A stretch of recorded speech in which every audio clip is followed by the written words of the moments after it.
ಹೊಸಕೋಟೆ ತಾಲೂಕಿನ ನಂದಗುಡಿ ಹೋಬಳಿಯ ಶಿವನಾಪುರ ಗ್ರಾಮದಲ್ಲಿರುವ ಮಿಷನ್ ಆಫ್ ದಿ ಮಾರ್ಥೋಮಾ ಚರ್ಚ್ ಹಾಗೂ ಜೆರೂಸಲೇಂ ಮಾರ್ಥೋಮಾ ಚರ್ಚ್ ಸಹಯೋಗದಲ್ಲಿ ಆಶಾ ಕಿರಣ್ ಎಜುಕೇಷನ್ ರವರಿಂದ ಹಮ್ಮಿಕೊಂಡಿದ್ದ ಕ್ರಿಸ್ಮಸ್ ಹಬ್ಬದ ಅಂಗವಾಗಿ ಮಕ್ಕಳಿಂದ ವಿವಿಧ ಸಾಂಸ್ಕೃತಿಕ ಕಾರ್ಯಕ್ರಮಗಳು ಹಾಗೂ ಯೇಸು ಕ್ರಿಸ್ತನ ಗೀತಗಾಯನ ಹಾಗೂ ಬೈಬಲ್ ಕುರಿತಾದ ಕೆಲವು ಸಂದೇಶಗಳನ್ನು ಹಂಚಿಕೊಳ್ಳಲಾಗಿತ್ತು.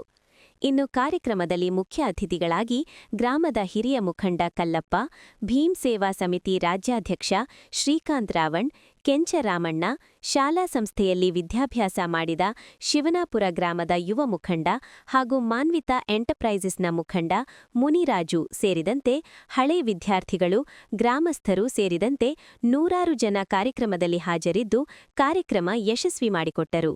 ಇನ್ನು ಇದೇ ಸಂದರ್ಭದಲ್ಲಿ ಚರ್ಚ್ನ ಫಾದರ್ ಹಾಗೂ ಭೀಮ್ ಸೇವಾ ಸಮಿತಿ ರಾಜ್ಯಾಧ್ಯಕ್ಷ ಶ್ರೀಕಾಂತ್ ರಾವಣ್ ಮಾತನಾಡಿ ಕೆಲವು ಹಿತನುಡಿಗಳನ್ನು ಹಂಚಿಕೊಂಡರು.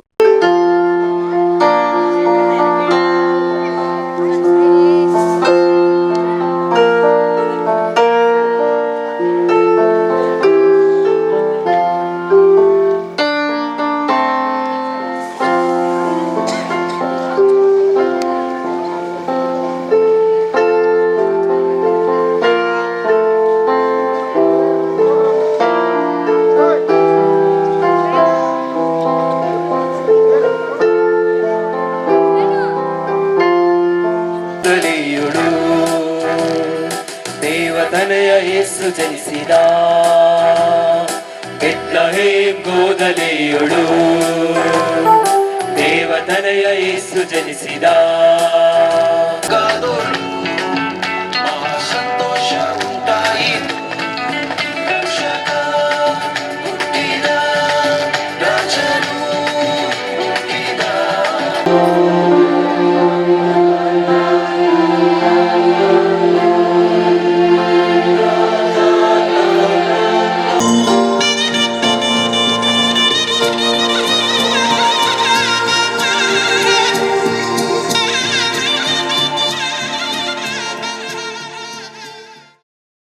ಎಲ್ಲರನ್ನೂ ಪ್ರೀತಿಸ ಸ್ವಾಗತ ಮಾಡಿಕೊಳ್ಳುತ್ತೇನೆ.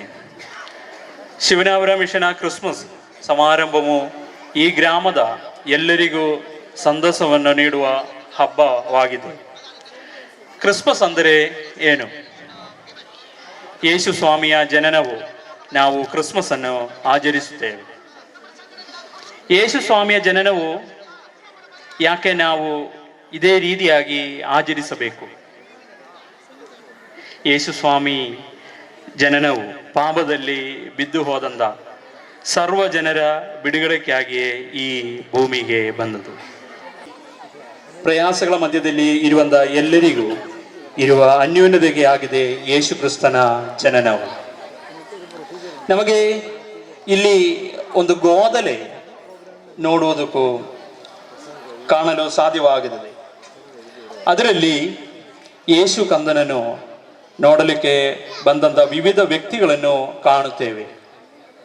ಕುರುಬರನ್ನು, ಪಂಡಿತರನ್ನು, ಕುರಿದನರನ್ನು ನೋಡುವುದಕ್ಕೆ ಇದೊಂದು ಸಿಂಬಾಲಿಕ್ ರೆಪ್ರೆಸೆಂಟೇಷನ್ ಆಗಿದೆ.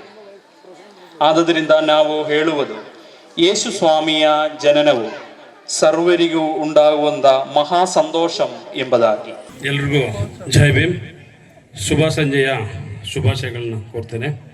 ಮೊದಲನೇದಾಗಿ Shivanapura mission of the ಮಾರ್ಥೋಮಾ church ಸಿಬ್ಬಂದಿಗಳಿಗೆ, ಈ ಕಾರ್ಯಕ್ರಮಕ್ಕೆ ಆಹ್ವಾನಿಸಿರ್ತಕ್ಕಂತಹ ಸಿಬ್ಬಂದಿಗಳಿಗೆ ನನಗೆ ಹೃತ್ಪೂರ್ವಕ ಶುಭಾಶಯಗಳನ್ನು ತಿಳಿಸಲಿಕ್ಕೆ ಇಷ್ಟಪಡ್ತೇನೆ.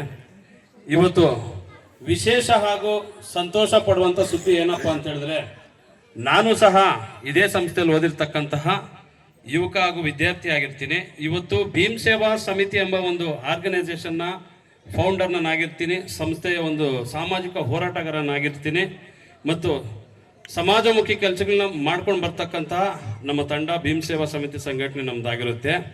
ಇವತ್ತಿನ ದಿನ ಇನ್ನೊಂದು ವಿಚಾರ ಹೇಳಲಿಕ್ಕೆ ಇಷ್ಟ ಏನಪ್ಪ ಪಡ್ತೀನಿ ಅಂದರೆ, ಆರ್ಥಿಕವಾಗಿ ಶೈಕ್ಷಣಿಕವಾಗಿ ತುಂಬ ಬಡ ಮಕ್ಕಳು ಯಾರಿರ್ತಾರೋ ಅಂಥ ಭಾಗಗಳಲ್ಲಿ ಕಂಪ್ಯಾಷನ್ ಅನ್ನೋ ಒಂದು ಸಂಸ್ಥೆನ ಹುಟ್ಟಾಕಿ ಎಷ್ಟೋ ಜನ ಮಕ್ಕಳನ್ನ ಇಂಜಿನಿಯರ್ಸ್, ಡಾಕ್ಟರ್ಸು, ಒಳ್ಳೊಳ್ಳೆ ವಿದ್ಯಾಭ್ಯಾಸದಲ್ಲಿ ಬೆಳೆಸಿರ್ತಕ್ಕಂತಹ ಒಂದು ದೊಡ್ಡ ಸಂಸ್ಥೆ ಅನ್ನೋದನ್ನು ನಾನು ಹೇಳಲಿಕ್ಕೆ ಬಯಸ್ತೇನೆ.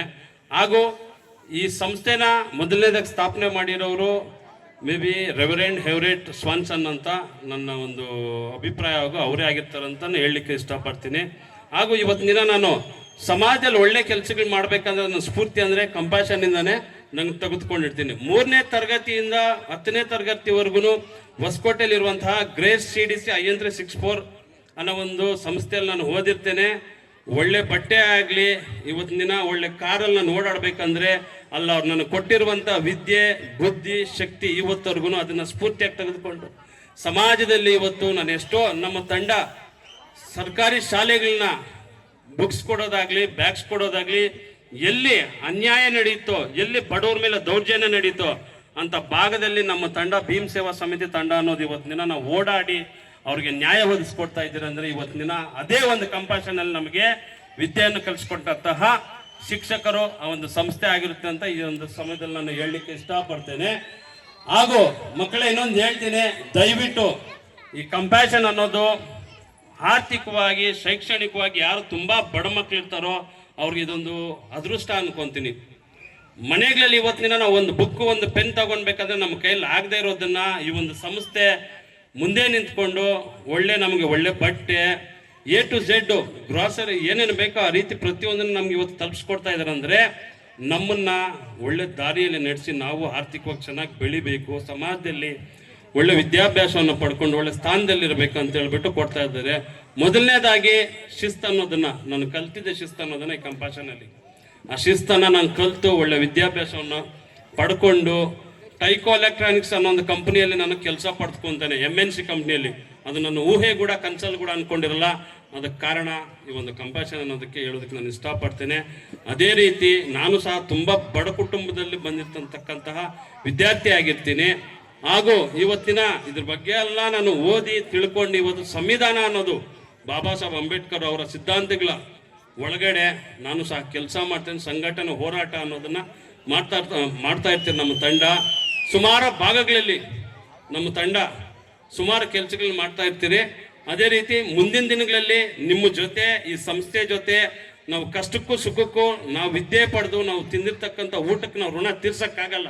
ಆದರೆ ಯಾವತ್ತೇ ಏನೇ ಆಗಲಿ ನಿಮ್ಮ ಜೊತೆ ನಾವು ಇರ್ತೀವಿ ಸದಾ ಅಂತ ಹೇಳ್ತಾ ನನ್ನ 2 ಮಾತನಾಡಲಿಕ್ಕೆ